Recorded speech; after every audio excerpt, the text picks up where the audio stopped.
Welcome to Beyond the Blueprint. I'm Jason Smith, and welcome to More Than a Home episode where we feature custom home builders here locally and talk to the builder and learn more about their homes and behind the homes. And today we are here with Naylor Custom Homes with Scott Naylor.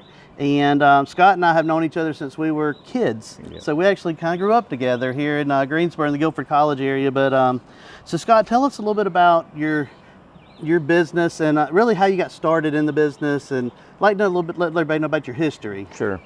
Well, I just took a liking to doing carpentry when I was younger. Back when I was a kid, built myself a couple skateboard ramps in the backyard. Ended up doing heating and air work in high school, as a job, getting out of school early to go work instead of, playing sports and things. And, one thing led to another. And then my ex-father-in-law was a builder. And obviously I went to work with him and learned, pretty much most everything what I owned to him. And then everything else is history. So, yeah. So and now your son Jesse. Mm-hmm. So as we go through these episodes, I was just telling them we're really going to hear a lot about fathers and sons, and then sons with fathers. And so so in your case, Jesse has come on and really gotten his license and taken on a big role and is really helping you a lot. Yep, he is. Yep. So tell us a little bit more about Jesse and how he got involved in, because he's a big part of your business. Right. Oh yeah. Well, Jesse obviously when he got out of high school and went to college, it didn't work out for him, just like it doesn't for some kids. But he just wanted to mow. He went out, started mowing grass, and didn't work out for him there. And I was like, come on, come work with me if you're interested.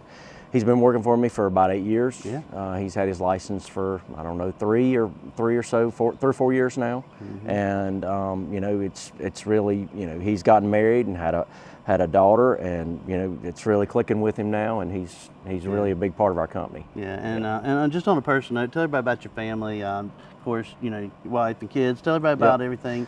So they just kind of know a little bit about you. Yep. Well, my wife Jamie is a CPA. She works over at Contour Brands. I've got two older boys, which are Jake and Jesse. Jake lives here locally, works for a catering company. My daughter Olivia is 19. She's a rising sophomore at UNCW. So, yep. Tearing up town. Now I have my first granddaughter. That's crazy. Golly, that's crazy. That's crazy. Well, Jesse, make sure you Venmo me because I brought you up. So, that's good. All right, so let's jump into the home building stuff. Tell us about the very first home you ever built and what that was like. That whole experience, the very first home build. Right.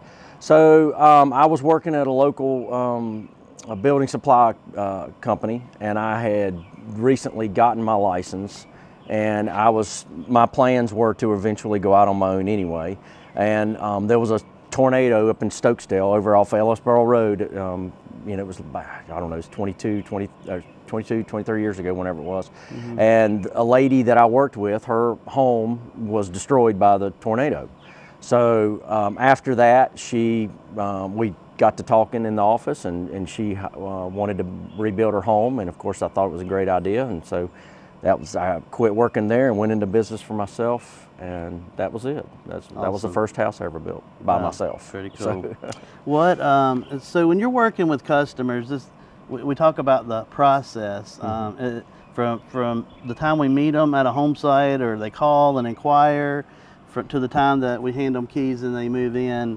There's a million things that happen. Mm-hmm. So what are the parts of the process that you enjoy the most, or is there one or two things that stand out that you really enjoy? Well, I like the beginning phases of a house. I love going to the land, getting started, clearing it, moving the dirt, getting the foundation in, and I love the framing process, because that's most of what my background would be in, I would say.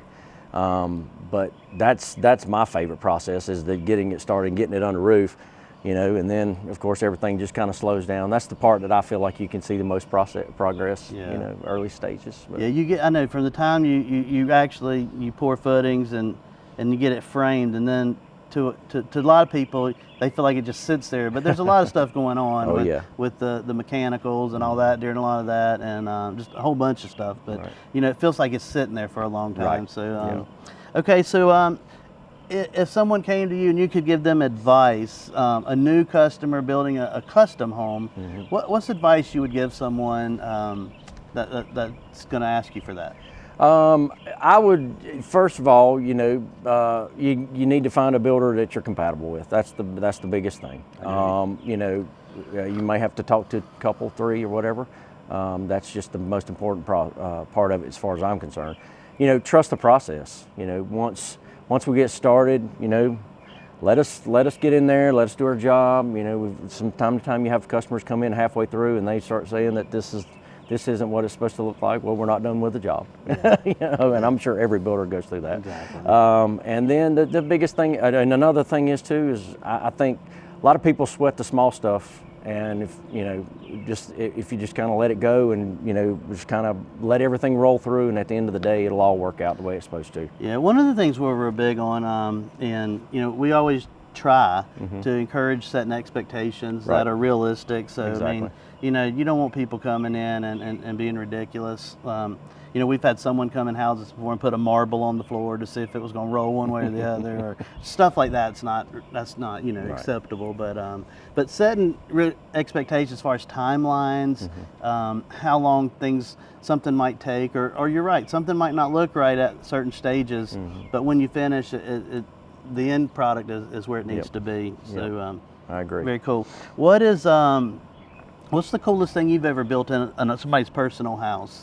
Feature-wise, Well, I don't know. There's a few things. I mean, we've built a enclosed wine area. That's got cooling in it, and then we've done some areas where we've done some reclaimed lumber. On as a feature wall, or beams in a house. Dog baths, things like that. Those things aren't real special because a lot of people do them, but those are just a few of the things that we've done. Yeah. So we were just talking on another conversation earlier, and someone brought up Pinterest. Probably one of your favorite things, right? So how often are you there on Pinterest looking around? No. Well, that's where you run into the expectation thing from the customers. They spend a lot of time on Pinterest and they see these things and they expect it to look exactly like that, and most times it's hard. The hard part of that is if they do it on the front end, it's one thing, but halfway through the building process is another. That's exactly right. So that's pretty cool. So in your personal house, do you have a favorite room or place you like to go? I do. Yeah, I have a back porch that's it's basically a Four Seasons room. It's got a fireplace, television, and we can use it as a screen. We can screen it in or pull the panels down and use it as a screened-in room, and when it gets a little chilly, or we can pull the panels up. It's got an easy view on it. And now you have a pretty nice detached building out back, so when you're in trouble, you can scoot out there maybe. That's right. Yeah. Gotcha. Go out there and work a little bit. That's pretty cool. So guys, Scott's currently building with Smith Marketing in Manderley at Oak Ridge. He's been in Riverside with us. Been in quite a few. Scott's been in a lot of neighborhoods with us actually, but currently we're finishing up at Manderley. He's got one coming out of the ground, and he's also going to be with us at Norman's Place, which will be in Stokesdale, coming very soon, and possibly some future ones that we have coming as well. Scott, if people want to reach out to you that may have land to build on, or want to talk to you about building, tell them how they can find you. My website is naylorcustomhomes.net, and you can reach out to me. Phone number is 336-382-9085. Be happy to help you. Perfect. Thank you, man. Yes, sir. And guys, if you want to catch other episodes of Beyond the Blueprint, go to triadnewhomeguide.com and check all the episodes out that you want to see.